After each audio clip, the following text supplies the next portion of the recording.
పల్నాడు జిల్లాలోని దాచేపల్లిలో కేసానపల్లి గ్రామస్తులు ఆందోళన చేస్తున్నారు. కేసానపల్లి గ్రామంలో నిర్మించబోతున్న ఫ్లైఓవర్ బ్రిడ్జి నిర్మాణానికి వ్యతిరేకంగా అద్దంకి నార్కెట్పల్లి హైవే రహదారిని దిగ్బంధించి రోడ్డుపై గ్రామస్తులు బైఠాయించారు. తమ గ్రామంలో రైల్వే గేట్ వద్ద ఫ్లైఓవర్ బ్రిడ్జి నిర్మాణం వద్దంటూ అండర్ పాస్ బ్రిడ్జి కావాలంటూ వారు నినాదాలు చేశారు.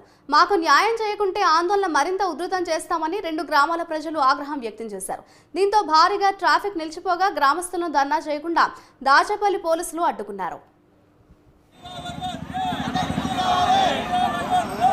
ఒక 10 రోజుల నుండి కూడా ఇక్కడ ఫ్లైఓవర్ శాంక్షన్ అయిందని చెప్పి వస్తున్నాయి. రైల్వే అధికారులు ఆర్ఎన్బి వాళ్ళకి కొన్ని ఆదేశాలు కూడా ఇచ్చారంటున్నారు.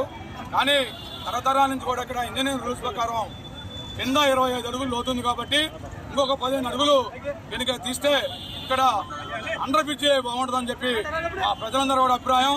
ఈ అంత ముందు కూడా అండర్ బ్రిడ్జి ఇక్కడ రూల్స్ ప్రకారం జరుగుతుంది కాబట్టి మీరు ఫ్లైఓవర్ మానుకొని ఇక్కడ ఏ పాసిబిలిటీ 25 అడుగులు ఉంది, ఇంకో 15 అడుగులు తీస్తే అండర్ బ్రిడ్జి చాలా ఈజీగా అవుతుంది. ప్రజలందరూ కూడా ఇబ్బంది లేకుండా ఉంటారు. స్కూళ్ళు ఉన్నాయి, సచివాలయం ఉన్నాయి, దాదాపుగా 400 కుటుంబాలు కూడా ఇబ్బంది పడతారు, రోడ్డును పడతారు. కాబట్టి మీరందరూ కూడా రైల్వే అధికారులకి అందరికీ ఎంపీ గారికి మనవి చేస్తున్నాం.